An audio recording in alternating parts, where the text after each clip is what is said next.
Salut à tous, c'est Sully Perfecten, j'espère que vous allez bien, je suis content de vous retrouver. On va faire comme prévu bien sûr les pronostics de WWE Fastlane 2019 qui va avoir lieu cette nuit. Petite alerte, attention, attention, le kick-off a lieu à 23 h. Donc ce n'est pas à minuit, dès 23 h, parce qu'il y a un changement d'heure aux États-Unis. Donc ne vous faites pas avoir. 23 h le kick-off et minuit, donc une heure après, donc à minuit, le pay-per-view qui est prévu normalement pour durer 3h30, c'est ce qui est indiqué, mais ça peut toujours dépasser, voire être un peu plus court, ça peut être variable, mais en tout cas ce qui est très important, c'est le kick-off à 23 h et le pay-per-view à minuit. Comme ça, vous êtes prévenus. Allez, on va tout de suite passer au kick-off, puisqu'il y a quand même deux matchs prévus. On va commencer par un match étonnant entre Rusev et Nakamura et New Day, un match qui a été programmé très tardivement. Même Xavier Woods sur Twitter a dit qu'il n'était même pas au courant et qu'il avait appris ce match sur Twitter. Je sais pas si c'était pour blaguer, mais en tout cas, je serais limite pas étonné que ce soit vrai. Ce match, il sort de nulle part, il n'y a pas de feud, il n'y a rien du tout. Ça semble être du bouche-trou, et on a l'impression que c'est vraiment histoire de caser les New Day, quoi. Qu'il faut toujours les mettre quelque part. Coûte que coûte, il faut mettre les New Day quelque part. Ils peuvent pas s'en empêcher, quoi. Bref, ça sert pas à grand chose. Maintenant, je donnais le pronostic. Pour le pronostic, je donnais la victoire à Rusev et Nakamura. Vous le savez, je l'ai déjà dit plusieurs fois ici. Je pense qu'il y a des plans pour cette équipe et que il y aura forcément les titres à un moment donné pour eux. Je ne vois pas autre chose et que il faut qu'il y ait quand même un élan, quelque chose qui démarre pour eux. On n'a pas formé cette équipe pour rien. Il y aura forcément des plans à WrestleMania. Je pense qu'il va y avoir personnellement un multi-man match, donc plein d'équipes qui vont être mêlées. Je dirais bien un ladder match d'ailleurs, puisque les Hardys ont fait un comeback à tous les deux. Il y a aussi Black et Ricochet qui fonctionnent bien et qui sont là aussi. Ils peuvent aller de Raw à SmackDown, mais je les verrai plus du côté de SmackDown du coup. Il y a aussi The Bar, bien sûr, toujours là. Et donc les Usos qui je pense vont rester champions, on en reparlera tout à l'heure, et donc The New Day et Rusev Nakamura, ce qui ferait 6 équipes, et donc je pense qu'à WrestleMania on va avoir tout ce beau monde pour les titres, et donc Rusev Nakamura, je pense que je crois toujours en cette équipe pour être les futurs champions. Donc voilà, histoire de leur donner un élan, battre les New Day qui sont multiples champions du monde. Ça pourrait déjà être une bonne performance pour eux. Donc voilà, il y a pas à chier. Ça sera un match d'une dizaine de minutes, tarif kick-off. Voilà, on peut pas en dire plus. Si, il y a quand même un élément important, c'est qu'on annonce donc Biggie et Woods, mais comme vous pouvez le voir aussi sur le visuel, Kofi n'est pas là. Donc, on a vu une vidéo où ils étaient tous en Inde là, cette semaine. Donc, est-ce que Kofi reste au repos pour essayer d'évacuer cette mauvaise nouvelle d'avoir été viré du main event de Fastlane, ou alors est-ce que il n'y aurait pas une petite arrivée surprise lors du match entre Bryan et Owens, Moi c'est ce que je pourrais pressentir, on va voir, on va en reparler tout à l'heure, mais en tout cas il faut noter quand même l'absence de Kofi. Match suivant, match entre Rey Mysterio et Andrade, qui est également totalement gratuit. C'est plus ou moins, c'est une feud qui s'étale, mais qui n'est jamais véritablement monté en puissance. Donc on a l'impression que c'est un peu une feud au long cours qui végète, avec toujours de très belles confrontations entre ces deux hommes. On s'en doutait. Maintenant, effectivement, c'est quand même un peu dommage de le voir ça en kick-off. Je m'attendais quand même à voir ça sur une carte principale de pay-per-view. Du coup, pour WrestleMania, j'y crois de moins en moins, parce que là, on a quand même eu déjà beaucoup de matchs entre eux. On parlait d'un Hair versus Mask match, j'y crois plus trop. Maintenant, voilà, on peut peut-être les mettre pour le titre ES, on peut peut-être les mettre dans la bataille d'André le Géant, même si je trouverais ça du gâchis. Mais à mon avis, le 1 contre 1, j'y crois plus trop, et la carte de WrestleMania s'annonce déjà bien remplie, donc je pense pas qu'on pourra les recaser en 1v1. Voilà, donc c'est un match pour épater la galerie, qui peut remplacer en quelque sorte le match Cruiserweight, hein, qui n'aura pas lieu, on le sait. Donc c'est peut-être un peu un match de remplacement avec deux très bons performeurs, deux très beaux high flyers et deux Cruiserweight aussi de qualité. Donc je vais donner la victoire à Andrade Cien Almas, enfin à Andrade. C'est gratuit, mais il vaut peut-être mieux donner la victoire, on va dire, aux rookies entre guillemets, hein, plutôt qu'aux vétérans. Hein, ça me semble beaucoup plus logique comme ça, un peu à l'instar du match précédent, donner plutôt la victoire à l'équipe nouvelle, qui vient de se former, et là au gars qui est arrivé dans le main roster il y a pas longtemps. Donc voilà, donner un petit quelque chose à Andrade. Allez, on va passer maintenant à la carte principale avec un triple threat match pour les titres par équipe d'Euro entre Black et Ricochet, que j'aime bien appeler Blackochet, contre The Revival, donc les champions, et Gable et Rude. Donc on a vu dans le dernier Raw une intervention surprise, hein, de Gable et Rude dans un match justement de championnat entre Black, Ricochet et The Revival, où Gable et Rude s'en sont pris du coup à Black et Ricochet. Du coup ça a provoqué la disqualification. Donc on a l'impression qu'il y a une espèce de heel turn de la part de Gable et Rude, hein. On a vu leur attitude, ce serait pas impossible. J'attends de voir quand même la confirmation ce soir, voir leur attitude, si c'est vraiment un heel turn entre les deux, avec les deux. Je suis étonné parce que bon, Rude, moi j'attendais son heel turn, mais je le voyais pas tourner heel avec en compagnie de Gable, quoi. Gable c'est pour moi un pur babyface. Maintenant ça reste à confirmer. Donc en ce qui concerne le pronostic, je pense que The Revival vont conserver leur titre. Il n'y a pas de raison que ça change maintenant, avant WrestleMania. Ils ont eu leur titre il n'y a pas si longtemps que ça en plus. Et puis évidemment, on pense aussi à la AEW. Hein. On a envie de se dire que si on leur a donné les titres, c'était une façon de les conserver et de les retenir à la WWE. Mais sans pour autant les mettre bien en valeur, hein, puisque comme on peut le voir, depuis qu'ils sont champions, hein, leur règne est assez transparent. Faut pas non plus se foutre de leur gueule. De notre gueule, hein. Mais du coup voilà, ils perdent des matchs, hein. On les a vu perdre des matchs même en tant que champions, ils en ont rien à branler, notamment contre Black et Ricochet d'ailleurs. Là, faire perdre les champions, on s'en branle du moment qu'ils ont les titres et qu'ils sont toujours à la WWE. Voilà, une façon de donner un pied de nez à la AEW, hein, je vois bien ça comme ça. Donc je pense que Revival vont rester champions. Black et Ricochet, c'est quand même la valeur sûre, qui permet aussi de donner un peu du spectacle, et je pense que ça va donner un match qui va pas être mal. Ça peut faire l'opener. D'ailleurs je le verrai bien en opener ce match, pour vraiment donner un élan au pay-per-view. Je pense que ce sera l'opener. Ça peut être un match vraiment très sympa. Une petite dizaine de minutes, 12 minutes à tout casser, ça peut faire le taf.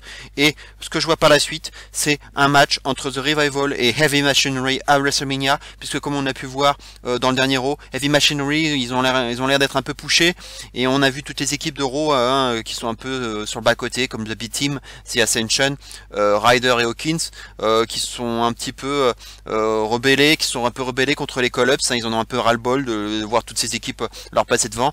Donc Black, Ricochet et Heavy Machinery en particulier. Il y avait aussi Ciampa et Gargano, mais malheureusement Ciampa est blessé. Et du coup on avait un gauntlet match et Heavy Machinery a battu tout le monde assez rapidement. Donc j'ai envie de dire que j'ai envie de penser que Heavy Machinery est pushé et que ça pourrait être une bonne équipe face crédible pour affronter The Revival pour les titres à WrestleMania. Donc je pense que ça va être ça. Heavy Machinery contre The Revival. Pourquoi pas aussi dans un Lumberjack match, c'est-à-dire avec toutes ces équipes de rôle, hein, un peu rageuses là autour du ring. Donc toutes ces équipes que j'ai citées.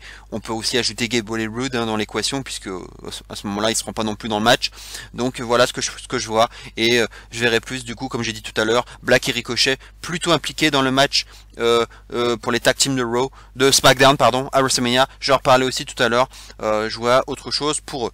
On va passer maintenant au match suivant, match entre Tamina Jax et Bayley et Banks, hein, The Boss and Her Connection, pour les titres féminins, donc par équipe. Pareil, je vois pas de changement de titre. Ce match était prévisible après l'Elimination Chamber. Voilà, Tamina se fait piner, Jax est conservé, préservé, puisqu'elle a voulu rentrer dans Bayley, et se tape le pad, la vitre qui explose. Du coup, Jax elle perd cette opportunité au titre sans avoir perdu elle-même, donc ça pouvait aussi donner quelque chose pour elle, un rematch en quelque sorte, enfin, en tout cas une première opportunité, mais en 2v2. Du coup je pense que, et puis que du coup bah, ce match donc n'a pas de surprise à ce niveau là. Maintenant le résultat, voilà, ça va pas bouger, hein, on est à Fastlane, on est à un mois de WrestleMania, ça va pas bouger. Bayley Banks vont conserver. Maintenant pour la suite, on parle beaucoup d'un match entre Bayley Banks et une team de Raw, une team de SmackDown et une team NXT. C'est pas impossible. Maintenant, je vais quand même conserver l'idée du Trish-Lita, même si on les a toujours pas vus. Je pense que de lundi à Raw, on le saura vraiment ce qui va se passer. Mais maintenant, si c'est pas un match Raw, SmackDown, NXT, je pense que Trish et Lita auront encore leur mot à dire. On verra bien. Sinon, Duke et Shafir, on peut y penser. Shirai et Kairi Sane aussi, on pourrait y penser. Et puis Rose et Devil aussi, ça pourrait être aussi intéressant. Iconics, j'y crois un peu moins. Et peut-être Ember Moon si elle revient de blessure, avec Natalia aussi en team. Voilà, il peut y avoir des choses comme ça qui s'annoncent pour Bayley et Banks, qui vont donc conserver leur titre. Match suivant, match entre Asuka et Mandy Rose, donc pour le titre féminin de SmackDown.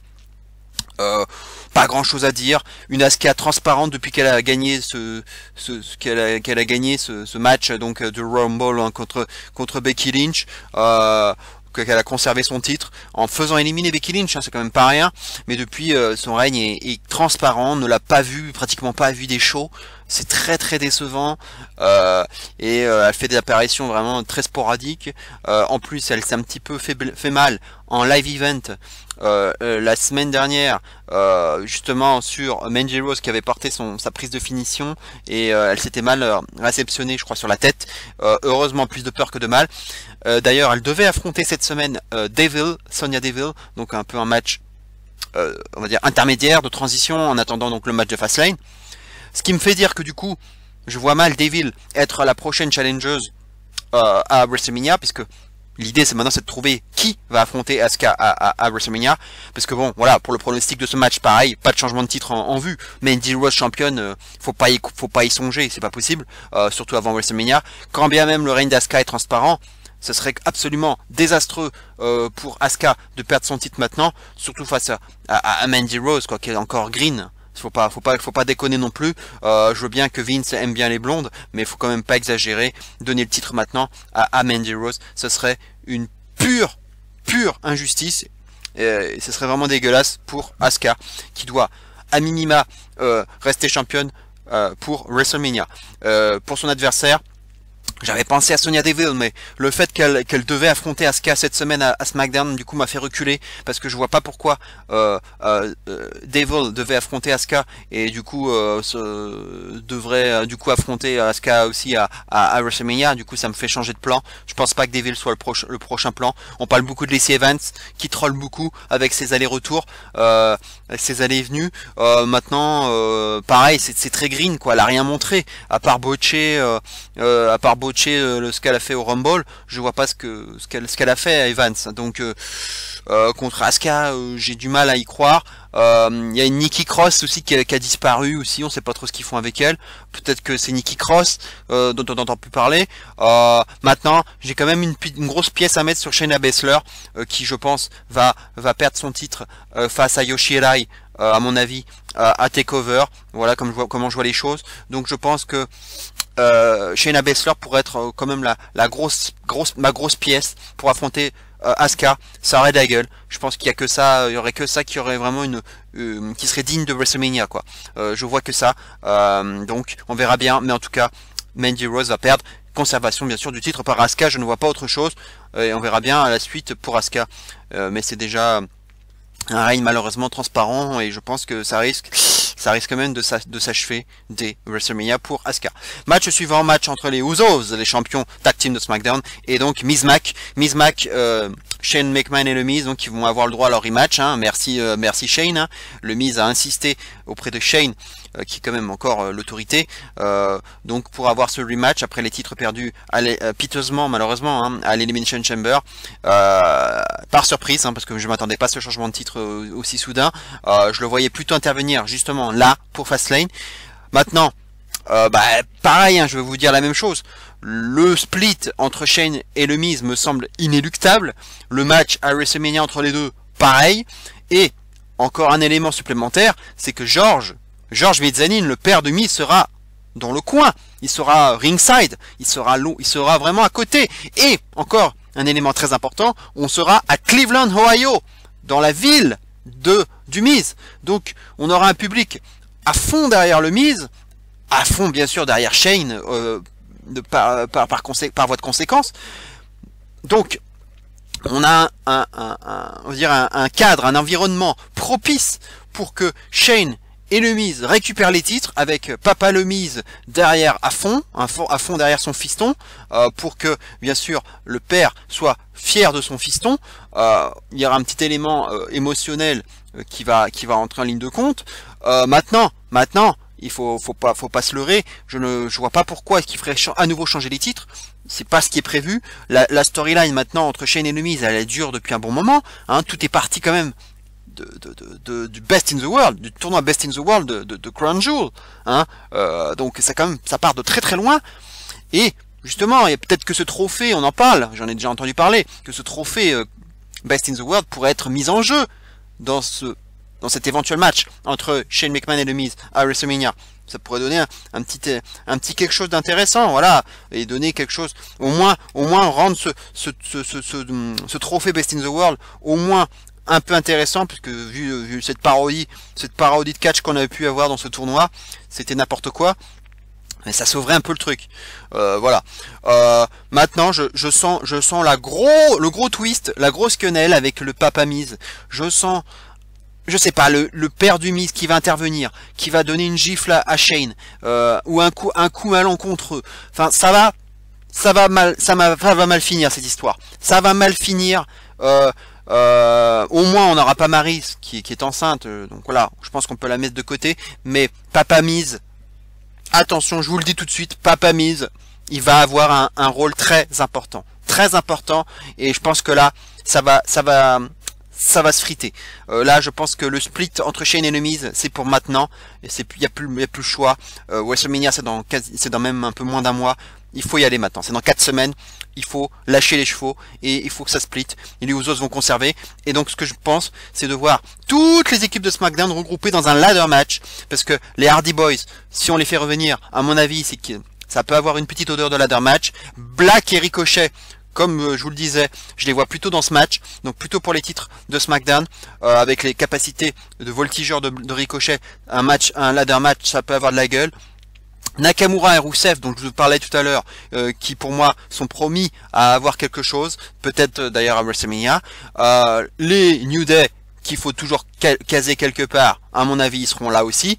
Le The Bar, c'est la valeur sûre, pareil. Et donc les Usos champions, hein, ils seront là. Donc 6 équipes qui seront là, à mon avis, dans ce ladder match pour WrestleMania. Malheureusement, il y a Sanity, mais malheureusement, j'y crois plus. Sanity, là, ils sont mis sur le bas-côté, et je pense qu'on les verra pas. On a déjà 6 équipes, donc que je vous ai citées. Je pense qu'on peut avoir quelque chose comme ça. Et en plus, il y a des rumeurs qui disent qu'il y aura des multi-man matchs à WrestleMania. C'est toujours la voie facile pour caser un max de monde, et donc contenter un max de monde à WrestleMania. Donc voilà comment je vois les choses, et donc Usos sans surprise qui vont conserver leur titre. Mais en tout cas pour la longue storyline entre Shane et le Miz, à mon avis ça va être terminé dès ce soir, voire mardi, mais il va y avoir un truc par rapport au père du Miz. Voilà comment je vois les choses. Match suivant, le Shield contre Drew McIntyre, Baron Corbin et Bobby Lashley. Ce Shield. Tout aurait été dit sur le Shield. Je sais pas si vous avez vu ma vidéo que j'avais postée cet été aux alentours de SummerSlam, après SummerSlam, hein, pour le retour du Shield. J'étais énervé, vraiment énervé, parce que ça n'avait absolument aucune cohérence scénaristique. Ils avaient refait tourner heel Braun Strowman qui était over, c'était n'importe quoi. Ils font revenir le Shield maintenant à tort et à travers, sans aucune raison valable. C'est un peu comme le démon, ils font revenir Balor pour affronter Corbin, et là c'est pareil, ils font revenir le Shield pour affronter à nouveau Corbin, hein, décidément Corbin c'est devenu une vraie menace, hein, parce que faut sortir le démon maintenant face à Corbin, faut sortir le Shield face à Corbin, faut sortir Godzilla face à Corbin, faut sortir la Hulk face à Corbin. Non mais faut arrêter quoi. Faut sortir une armée entière pour affronter Corbin. C'est quoi cette blague? Et cette storyline, ça n'a aucun sens. Ambrose qui tourne heel. Et maintenant il redevient face, et maintenant le Rollins et Reigns qui pleure pour faire revenir Ambrose qui a trahi Rollins, et c'est n'importe quoi, ça n'a aucun sens, et maintenant on se retrouve à nouveau avec le Shield for one last time, hein, one last time, nous dit-on, hein, parce que a priori, je dis bien a priori, Ambrose et la WWE, c'est censé être terminé au mois d'avril, hein. Mais maintenant, on ne sait jamais. Maintenant, si on me dit one last time, j'ai envie d'y croire. Et j'espère vraiment que c'est là, vraiment la dernière des dernières, parce que là, j'en ai ras le cul du Shield. C'est devenu absolument plat, sans intérêt, le Shield. J'en ai vraiment ras le bol du Shield. Ras le bol. Je n'en veux plus. Ça n'a plus aucun sens de les reformer, de se trahir, de se reformer, de se trahir. Non mais moi, ma meuf me trompe. Elle me trompe 20 fois. Est-ce que j'ai envie de revenir avec elle 20 fois? Mais ça n'a aucun sens. Ça n'a aucun sens. C'est pas possible quoi. On peut pas se trahir et revenir ensemble comme si de rien n'était. Non mais est-ce que The New Day, ils se sont déjà trahis? The New Day, ils sont ensemble depuis des années. Ils sont restés un bloc, un trio indéfectible, indestructible, et qui est toujours là. Il n'y a jamais eu de trahison au sein du Shield, au sein des New Day. Jamais. Les trois sont restés ensemble. Au moins il y a une cohérence, au moins il y a une cohésion. Là, le Shield, c'est n'importe quoi. Ça se trahit les uns les autres. Et il n'y en a plus qu'un qui a pas trahi les autres, c'est Roman Reigns. Alors maintenant, on va peut-être nous faire le coup incroyable venu d'ailleurs où Reigns va trahir les deux autres, mais c'est plus le plan. Le gars il revient de rémission, ça y est, il est redevenu un tant soit peu populaire. En tout cas, son retour fait plutôt plaisir au public, hein, pour l'instant. En tout cas, pour l'instant, en attendant un booking à nouveau à la Roman Reigns, hein, qui fera à nouveau huer le public, hein, ça on va l'avoir forcément. Mais en tout cas, pour l'instant, il est plutôt sur une voie de mec populaire, babyface. Donc, je pense que c'était le vœu de Vince depuis des années. Donc, je pense pas que maintenant le plan ce soit de faire tourner heel Roman Reigns, hein, où je comprendrai plus rien. Donc je pense pas qu'on s'en va vers ça. Maintenant on parle d'un nouveau turn d'Ambrose, mais n'importe quoi. Le gars il va quitter la WWE dans un mois, il va tourner heel. Non mais oui, bien sûr, il va trahir le Shield à nouveau, et il va faire perdre son équipe. Arrêtez vos conneries. Le but de l'opération c'est à nouveau du total fan service. Le Shield for one last time. Et voilà. Et ça a même de fortes chances, je dis bien de fortes chances, de faire le main event, ce match, de faire le main event, parce que ça sonne comme le grand retour de Roman Reigns après sa rémission, et c'est le Shield, la reformation du Shield. Donc, ça a de fortes chances de faire le main event, un match comme ça, qui a du total fan service. Maintenant, à moins d'un shocking moment, d'un Bray Wyatt from out of nowhere, je vois pas ce qui va empêcher le Shield de battre ces trois paltoquets, on va dire, hein, qui n'ont rien, qui n'ont aucun plan. Ce pauvre Drew McIntyre qui se retrouve là-dedans, alors qu'il avait tout pour aller loin et pour avoir un title shot pour le titre universel, il se retrouve à végéter là dans cette faction de merde. Bobby Lashley ou pareil, qui était champion intercontinental, il perd à nouveau le titre. Voilà, il végète à nouveau. T'as Lio Rush qui tourne autour. Là aussi, ça se frite entre les deux, mais c'est toujours ensemble. Bon, voilà, c'est toujours pareil. C'est un peu le Shield aussi, Lashley et Rush. Hein. Et Corbin, toujours avec sa tenue de ville, alors qu'il est plus corporate, c'est plus constable. Donc je vois pas pourquoi il continue à lutter avec sa chemise là. Bref, je comprends rien. C'est raw quoi. C'est du raw total. C'est la logique WWE. Bref, faut rien attendre de ça. Victoire du Shield, inspire, et puis voilà, rien d'autre à attendre. Pur fan service. Allez, on arrête de s'énerver, match suivant. Becky Lynch face à Charlotte. Quoique là, je dis on arrête de s'énerver, mais quand on voit ce match, franchement, stipulation d'abord. Si Charlotte gagne, eh ben on aura un contrat entre Charlotte et Ronda Rousey à WrestleMania pour le titre féminin de Raw, donc ce qui pour l'instant est le plan. Si Becky Lynch gagne, elle s'intègre au match dans un triple threat match. C'est un match que j'avais vu venir à des kilomètres, ce match de Fastlane. Ça fait même 2 mois, 3 mois que je pense à ce match de Fastlane, match intermédiaire avec Becky Lynch contre Charlotte, qui permettrait de déterminer une bonne fois pour toutes l'adversaire de Ronda. Mais c'est de toute façon, c'est à la base c'est n'importe quoi. Becky Lynch, elle a gagné le Royal Rumble. Elle a gagné le Rumble. Donc elle a le droit obligatoirement à un match de championnat à WrestleMania. Alors pourquoi faut-il qu'elle ait le droit, qu'elle ait ce match pour se mériter un match de championnat? Non! Elle a gagné le Rumble, bordel de merde.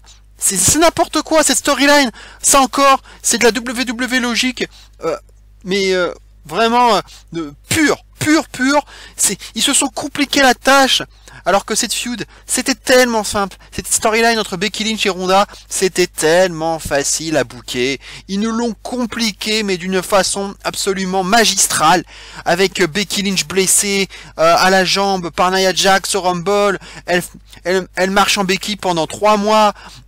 Maintenant, on va me faire croire qu'avec cette Becky qu'elle a toujours... 6 jours après, elle va être apte à lutter contre Charlotte. C'est n'importe quoi. En plus, elle scelle très mal sa blessure à la jambe. Regardez comme elle s'appuie, elle enlève sa béquille, elle peut prendre des bumps, elle peut porter des armbars, des disarmeurs sans sa béquille, et puis après, hop, soudain, elle se rappelle qu'elle doit être blessée, et donc elle remet sa béquille, elle se retient sur la jambe. Non mais c'est n'importe quoi. Charlotte, désastreuse, insupportable. Qui absolument doit aussi avoir son match de championnat. C'est un peu comme The New Day. Il faut absolument caser Charlotte quelque part, sinon ça fonctionne pas. Donc c'est une grosse storyline forcée à la gorge. Tout ça pour nous dire que ça va être un happy end et que tous les voyants sont en rouge pour Becky et qu'elle a aucune chance de s'en sortir. Mais évidemment, Becky blessée, Becky mise à mal, elle finira par s'imposer bien sûr. Elle va battre Charlotte, elle va s'ajouter dans un triple threat match et au final, elle va bien sûr s'imposer, elle va devenir championne de Raw pour avoir le happy ending, le feel good moment et la ceinture levée malgré une jambe blessée.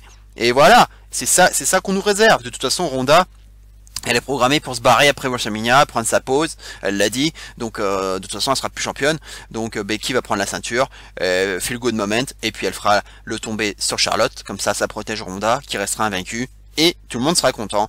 Voilà comment ça va s'annoncer. Maintenant, est-ce que Ronda va intervenir dans ce match? Ça n'aurait aucun intérêt maintenant, puisque si elle intervient, c'est que ce serait plutôt sur Becky Lynch, mais du coup si elle attaque Becky Lynch, ce serait débile, ça voudrait dire que du coup elle donne un triple threat match assuré. Du coup, maintenant elle a fait un heel turn. Non mais c'est n'importe quoi. Maintenant c'est Ronda qui fait un heel turn, hein, on l'a vu. Maintenant c'est censé être elle the man aussi maintenant. Donc du coup elle est badass, donc elle s'en fout, elle peut attaquer n'importe qui, hein, c'est ça hein, l'idée, hein, du coup. Bref. Ça peut partir dans l'overbooking avec une Ronda qui va venir s'attaquer à Becky Lynch par exemple, sauf que Stephanie McMahon va se pointer, va dire non, je veux pas que ça se termine comme ça, restart the match, mais cette fois-ci dans un no DQ match, et cette fois-ci ça part dans un no DQ, donc du coup on aura le droit d'utiliser les béquilles, et puis du coup on aura Ronda qui va tourner autour, ça va nous donner un petit avant-goût de ce qui pourrait se passer à WrestleMania, mais contre toute attente, Becky va en profiter et va s'imposer. Voilà. De toute façon, overbooking ou pas, Ronda ou pas, Becky va gagner. C'est sûr à 3000%. C'est l'histoire qu'on nous raconte depuis le début. C'est Asuka, Asuka qui gagne à TLC parce que Ronda aura fait tomber l'échelle sur laquelle se trouvaient Charlotte et Becky, hein, faut pas l'oublier ça. C'est Charlotte qui explose Ronda au Survivor Series, puisque Becky n'avait pas pu défendre ses chances face à Ronda, hein, puisqu'elle s'était fait exploser le nez par la Miss Jax, hein. Encore un grand talent, cette Nia Jax. Bref, tout est storytellé pour que tout tourne autour de ces trois filles. On l'a vu aussi au Rumble, la finale entre Charlotte et Becky, Bref, c'est tout est fait comme ça. Vince McMahon qui impose Charlotte, et voilà, les bâtons dans les roues de l'autorité, ils peuvent pas s'en empêcher. Voilà, donc victoire de Becky Lynch, et on va passer à la suite. Match suivant, Kevin Owens contre Daniel Bryan pour le titre WWE. À mon avis, ça va pas faire le main event. Même si c'est un match WWE, mais bon, ça ne fait plus le main event. Le titre WWE, ça passe au second plan depuis des années maintenant. L'universel est au-dessus de tout ça, même si bon, là il n'y aura pas de titre universel ce soir. Le pauvre Kofi, hein, qui était sur une pente ascendante, hein, sur un merveilleux run, un merveilleux élan, quelque chose d'orgasmique, j'allais dire, mais d'organique surtout, mais d'orgasmique aussi, avec cette merveilleuse pop qu'il a reçue et qui continue de recevoir, et ce merveilleux moment entre Bryan et Kofi à l'Elimination Chamber. On était tous investis, on avait tous envie d'y croire, même si au final, moi personnellement, je voyais pas autre chose qu'une conservation du titre, mais ils ont réussi à me faire douter quand même, et c'est vrai que c'était un très bon moment. Maintenant, à nouveau, Vince intervient, met des bâtons dans les roues de ceux que le public veut voir. Hein, on s'en rappelle, en janvier, le segment des McMahon sur le ring, pour dire tout va changer, maintenant c'est le peuple qui décide, c'est le WWE Universe qui décide, mon cul sur la commode, comme d'habitude, c'est l'autorité qui décide et qui change les plans, et qui impose ses choix, comme avec Charlotte. Et là, c'est Kevin Owens qui revient. Un peu bizarre. Moi, j'aurais pas fait revenir Owens comme ça. C'est un peu décevant. Et en plus, il revient babyface, donc c'est un peu étonnant aussi. Owens babyface, j'ai un peu de mal. Voilà, voir un Owens qui se pointe, mettre, à témoin le WWE Universe, j'ai du mal avec ça. Maintenant, s'ils veulent le mettre babyface, qu'ils le mettent babyface. Maintenant, le match il va sûrement être bon, on a deux super lutteurs, on a un Owens un peu plus fit, un peu amaigri, qui a perdu du bide, qui porte un stunner maintenant comme finisher, donc il a un peu changé. Le pop-up powerbomb, on l'a vu, il continue à le porter, mais ça n'a plus l'air d'être son finisher.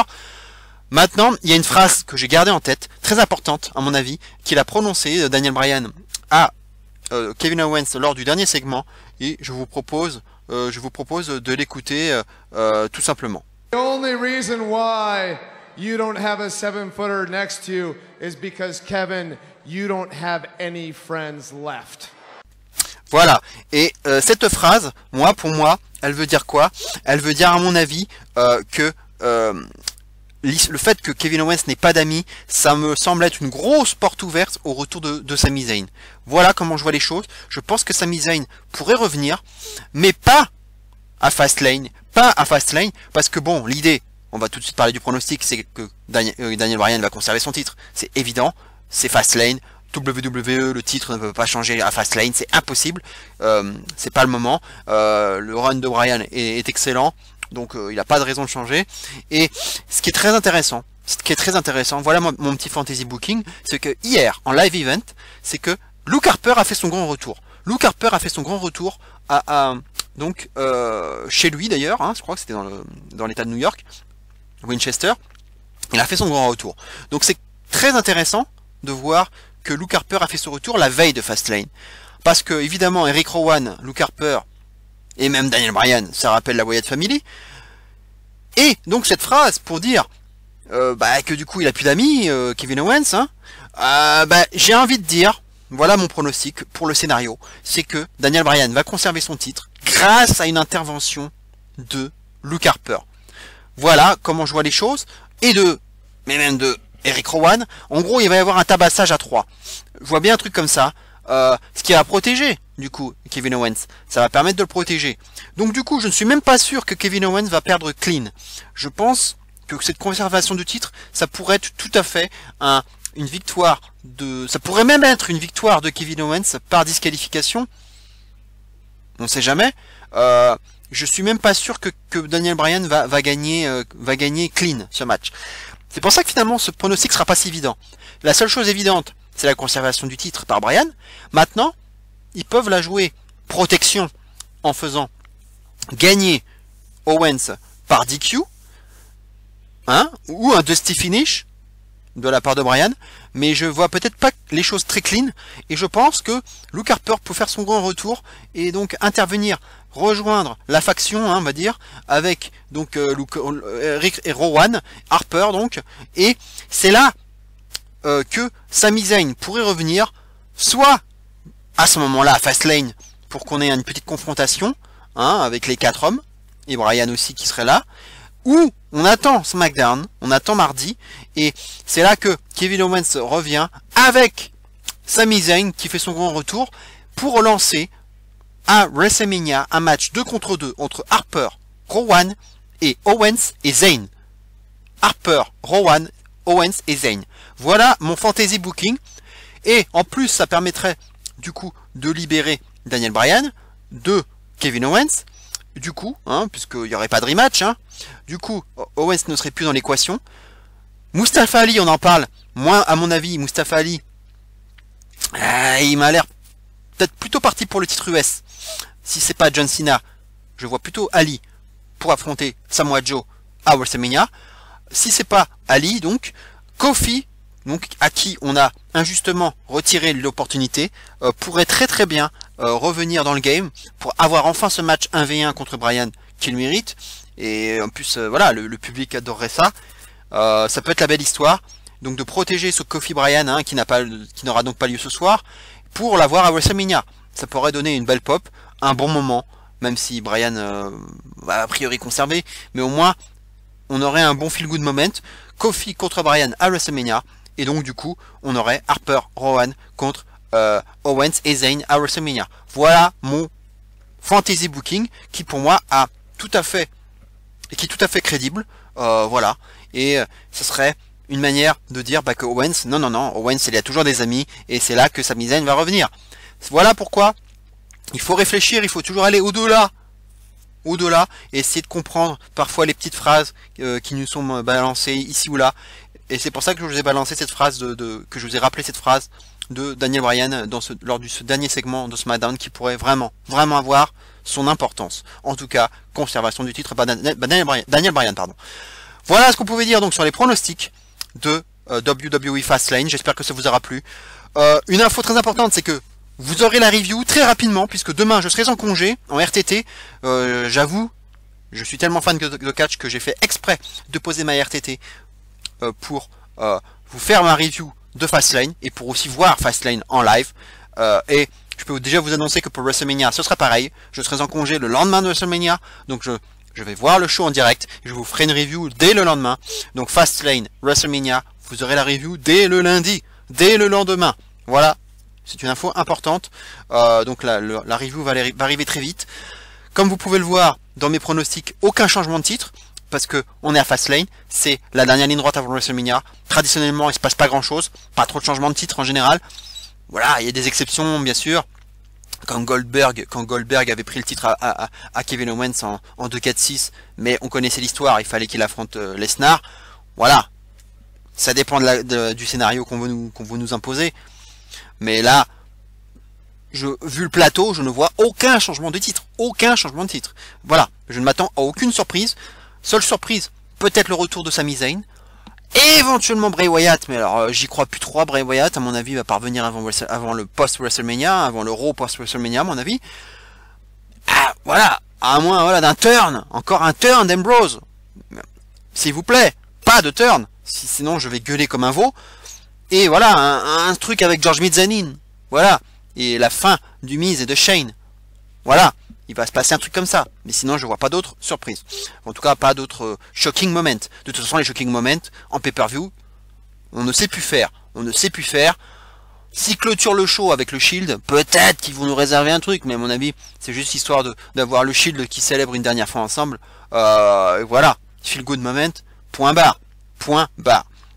D'ailleurs, c'est drôle de voir que The New Day, qui avait clôturé Elimination Chamber, se retrouve relégué au pré-show, hein, au kick-off. Hein. Les choses vont vite. Hein. Mais bon, de toute façon, il faut toujours caler The New Day quelque part. Allez, donc on se retrouve demain pour la review. Passez un bon dimanche. Et d'ici là, bien entendu, n'oubliez surtout pas, vive le catch. Et abonnez-vous et likez la vidéo. Ciao à tous.